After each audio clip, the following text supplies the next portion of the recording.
This video is sponsored by U7Buy. Use U7Buy when you are purchasing Genesis crystals for Genshin Impact and other games. Use my link down in the description to support the channel. You actually do get a pretty hefty discount, as you guys can see on screen here, like over $20 for me in Canada here, buying the most expensive Genesis crystal pack.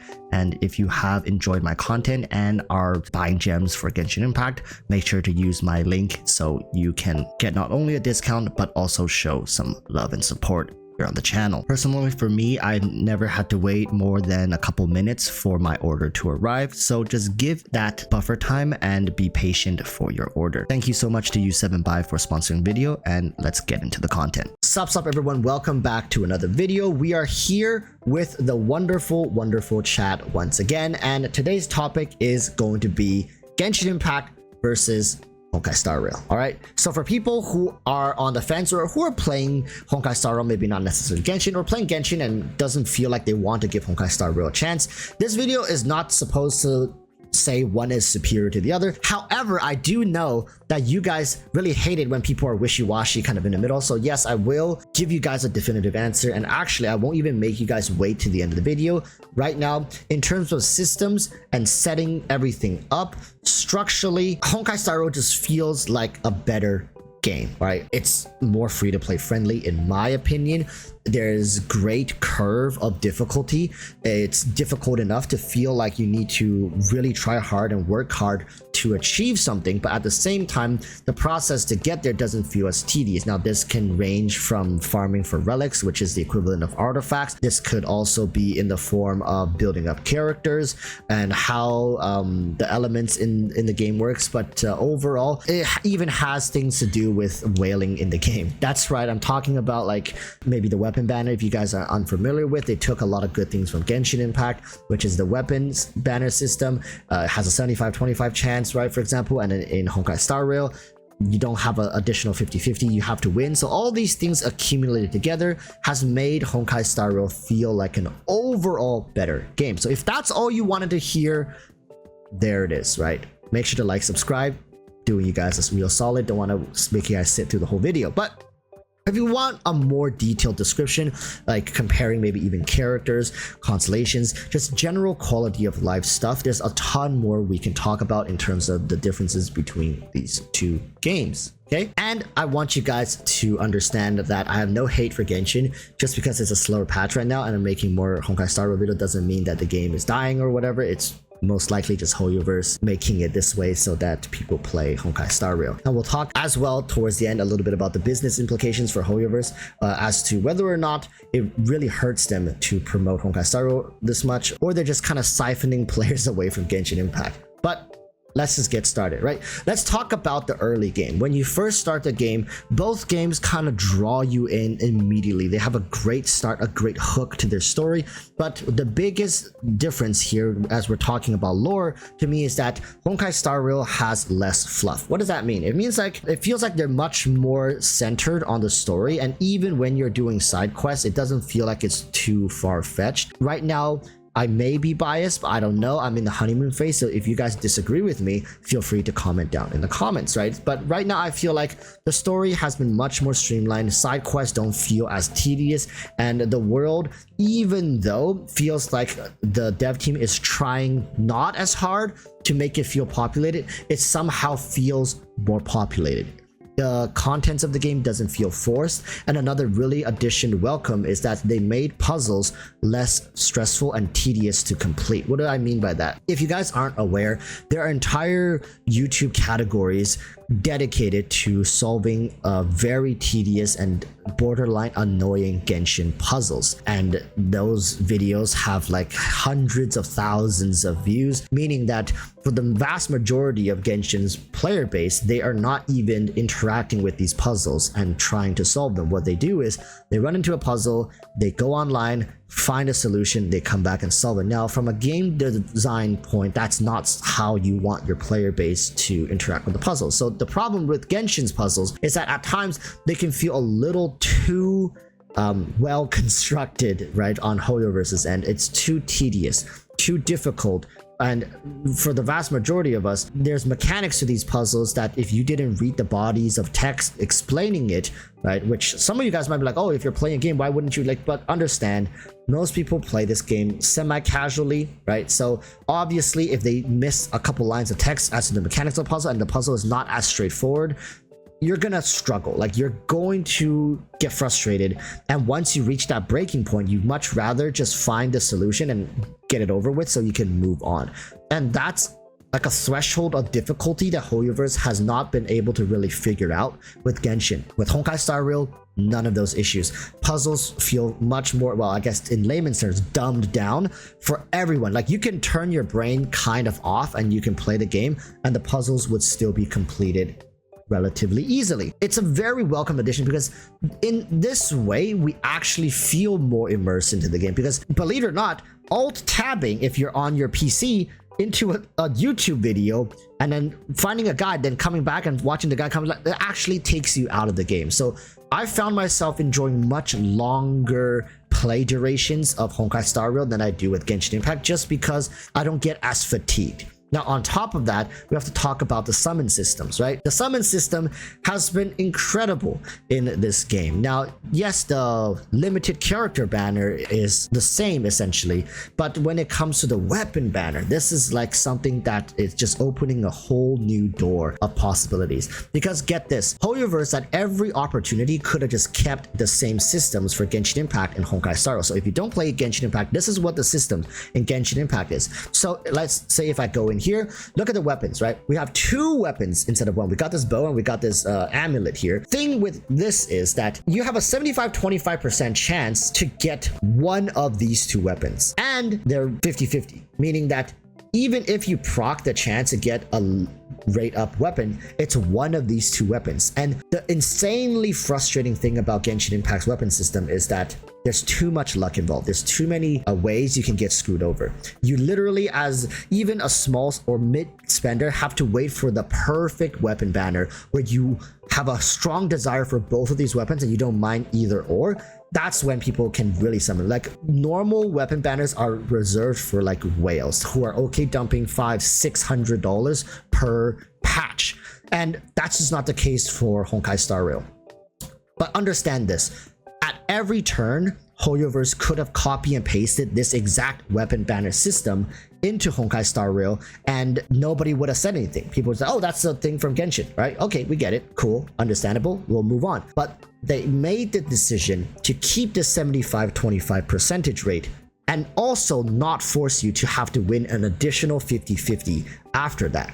They could have also made one weapon but then changed the rate to 50-50, right? We never stopped to consider the thoughts that Hoyoverse or the development team has put in. Like, why did they make this active decision? Yes, in the end of the day, it's all to reap benefits and additional profits for themselves, because this will incentivize more whaling, more spending. But also, you guys have to understand, as free-to-play players, this is a huge beneficial change to you guys, that if you feel like you really want a Lycone, the chances of you actually getting that Lycone, let's say you got lucky on the character banner, you got them in like 10 points, you're like, wait, what? Oh my god, I just got the character. Now, it's not as difficult of a decision. It's like, oh, should I get the Lycone or should I not? You can very easily decide to go get a Lycone. There's a very high and likely chance you can land the Lycone. But at the same time, right, if you land that 25% chance, you kind of get screwed, then you feel very bad as well. So there's definitely still room for mistakes to happen, room for tragedies to occur. But just to say that the rates are much more in favor of the players is an understatement in this regard. So that's the summoning system. Now we have to talk about the Eidolons, right, which is the constellations. I feel like Hoyoverse took so many notes in terms of Genshin Impact. If you guys look to the early days of Genshin, there's just a lot of like constellations that don't make much sense. Pieces of the puzzle that were never destined to fit with the grand picture. In Honkai Star Rail, let's say the E6. E6 may not feel as game-changing as some of the C6 constellations in Genshin Impact. However, that's because of the power has been distributed throughout the rest of the Eidolons. So what that means is, like, an E6 character is just as powerful and strong as potentially a C6 character in Genshin. However, there's much better spread of power and efficiency throughout the entirety of the Eidolons, as opposed to just whale baiting on the 6th Eidolon. Huge change, and I think all these characters have been very well thought out. They are very clear as to what these characters want to do, and they're very in tune with how players are willing to spend at certain breakpoints. E1, E2, just like they tested with Raiden Shogun and now with Nahida, right? Really powerful, desirable characters having low-hanging fruits at C1, C2, meaning you just have to spend a little bit more. Like the people who got lucky maybe just have to drop $20 to get a C1 like then you're suddenly really happy with a character that has a huge power up at these lower constellations. It's a similar situation with Honkai Star Rail. So they literally took the best thing that they've learned from Genshin Impact, even in character design, into Honkai Star Rail, right? Now, moving on, we have to talk about the Relic system. Oh, this is the painful part, because as a Genshin Impact player, seeing the system in Honkai Star Rail, it doesn't necessarily make me jealous, right? But it's like they tuned down the gateway requirement, and they also added additional rewards when you get to level 50. And so you start at level 40, you can farm versus Genshin at level 45, and then at level 50 you get an additional chance to get better relics. But this is also to counterbalance the fact that there is no offset piece. So in Genshin Impact, we have artifacts, 4 sets, but we have 5 pieces. What this essentially accomplishes, as you guys can see, is like there's a thematic 4 piece, and then there's 1 off piece. Now this has really benefited people who wanted to complete sets but doesn't want to break the bank, right? Having an off piece, flex piece, means that at every turn, if you get like crucial pieces already built, you can always complete a set by just throwing another really good 1 off piece. Honkai Star Rail doesn't let you do this, but in return, they have many ways and mechanics for you to kind of complete your set. You have to complete a 4 set, and on top of that a 2 set, but there's a lot of free-to-play features that are implemented. For example, in the battle pass, you can actually have an item that lets you choose a main stat piece. If you guys don't know, right, like a main stat here, you can choose a piece, you can choose the main stat. This is crit rate, this is dendro damage, and this is elemental mastery, right? You can choose what main stat you get. Now, yes, you cannot choose the substat because that would be absolutely broken, but there's also the relic exchange system in Honkai Star Rail that feels like a superior version of the artifact strongbox system. So everything is tuned to help the player progress, to get rid of the annoying aspects of the RNG. Now, yes, RNG still does exist, but for players, you know that in time, if you just grind it out every month, every patch, you can get that item, and also you can additionally whale to get more benefits and features, allowing small spenders, medium-sized spenders to also feel like they're not left out, or they don't feel like that there's no reason or incentive to spend. You definitely feel rewarded for putting in a little bit of cash into the game. So the free-to-plays benefit, the low spenders benefit, the medium spenders benefit, and the whales are whales. They're always gonna whale. HoYoverse has fully understood the whale mentality. It's like, don't worry about the whales. Give them something to whale for, and they'll whale for it. Really put your attention towards the free-to-plays, the small spenders, and the medium spenders, because once this group of people are satisfied, then you can finally build up a game with longevity and sustainability, right? So now on top of that, we have to talk about the exchange store, right? In Genshin Impact, the exchange store, when we first saw it, was like, okay, it's not bad, like it's good. A lot of people really gave the Black Cliff weapon series like a really good pat on the back, like, wow, this is amazing, thank you HoYoverse. And of course, the constellations for 4 stars that rolls around here, people also really love that. Well, guess what? In Honkai Star Rail, it's even better, right? You can exchange the standard banner weapons for all the characters as long as you have enough summons, right? It's just like HoYoverse took almost all of the feedback that the community has given for Genshin Impact in terms of systems, optimizations, quality of life, and they gave it to Honkai Star Rail. And that's why I think overall it's a better system. Oh, right. And of course, there's the standard banner 300 summons, choose a character of your choice on the standard banner, of course. But that's still something like, why, like, do they need to do that? They don't need to do that. You see, that's the thing I'm talking about. It's like, if you just devote yourself to Honkai Star Rail and play the game, there's a lot of long-term goals you can achieve. There's a lot of short-term goals you can achieve, and the game heavily rewards you for it. The game holds your hand in terms of these annoying puzzles a little more. Some people might find that annoying, right? The really hardcore, big brain, 180 plus IQ players are gonna be like, oh my god, these smooth brained people have made the game so easy. But at the same time, the difficulty spike is no joke either. Like, it's a turn-based game. You should be using your IQ elsewhere as opposed to on the puzzles. It's already a very like brain-burning game if you're not wailing and you're like in memory of chaos right now, probably getting your ass kicked every day. But the point is, there's a challenge and a difficulty spike that's just comfortable enough for people to feel challenged, but at the same time be like, okay, I need to do this, and then I can retry and keep pushing and pushing and pushing.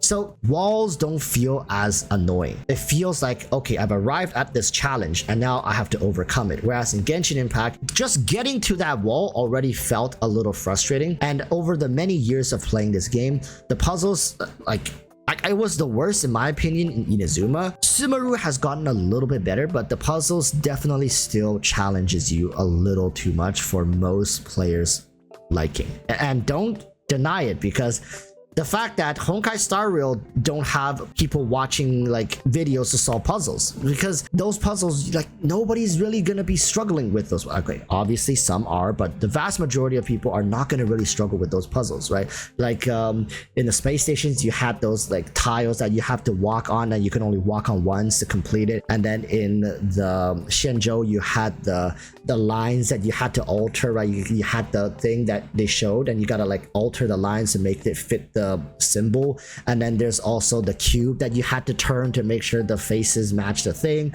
There's all these small little puzzles that, sure, it could take you like 30 seconds, 1 minute, but it's not like there were puzzles in Genshin that were taking people 30 minutes to an hour to figure things out, and it was such a simple solution, like once you figure it out, right? But it was just like, Hoyoverse realized they didn't need to do that. That wasn't a necessary part of the game to keep people engaged in farm playtime, right? Making a game that players want to actively log on to and farm is going to be important. But overall, I do think that both games have their charm. Now, of course, you got, oh, Walrus, you're being wishy-washy again. But I have already said, the systems in Honkai Star Rail are far, far, far better than Genshin Impact. Genshin Impact, I think, forever will be Hoyoverse's cash cow. I just feel like there's gonna be a strong enough core player base that are still gonna whale in Genshin Impact to keep the game going, and Hoyoverse is giving people ample amount of time to cool down and relax in terms of Genshin Impact, and sourcing a lot more incentives into Honkai Star Rail for people to go join, play that, and spend money in that. Is just money still going towards Hoyoverse's pocket. I think it's very unreasonable if they're thinking that they're going to be able to siphon your money for Genshin and Honkai. They're much more realistic in that manner, which means they're like, okay, you're probably not going to whale in Genshin, so we're not going to give you any reason to whale in Genshin right now, but we're going to give you 1,000,000+1 reasons to whale in Honkai Star Rail, right? Because if they give you too many options, a lot of people will just freeze and not whale in any of them. But if they give you one option, the less, like, this has been a proven psychological maneuver. It's like, if they give you less options, you're much more likely to choose them. And in this case, they gave you one option. It's just whale in Honkai Star Rail. It's worked on me, it's worked on other whales. People are much more happy whaling in Honkai Star Rail. The sense of progression, that dopamine hit, is much, much better right now in Honkai Star. And with all the systems, like, I'm whaling at the same time, accumulating points to get really OP standard banner 5-star weapons. Like, it's just a win-win-win on all fronts. Now, does that mean a game like Genshin Impact is going to die and wither away? No, but I do think Hoyoverse is more than happy to redistribute their player base. And going forward, Zenless Zone Zero coming out is going to further siphon players away from Genshin Impact. But look at it like this. The market cap for anime RPG game, like the players market cap for anime RPG game, is limited. It's not like there's an infinite number of player base. I think Hoyoverse has captured a large enough audience to then now promote their new games to eventually get these people into different games that they themselves enjoy. There are people who are playing Honkai Star Rail right now probably would enjoy Zenless Zone Zero far more, but HoYoverse is right now keeping them locked in Honkai Star Rail, distracting them long enough so that when Zenless Zone Zero come out, they can immediately promote it to these people and they can then jump ship, as opposed to losing them into the ethos, right? Wuthering Waves comes out, losing them to Wuthering Waves, to Kuro Games, and not being able to pull them back.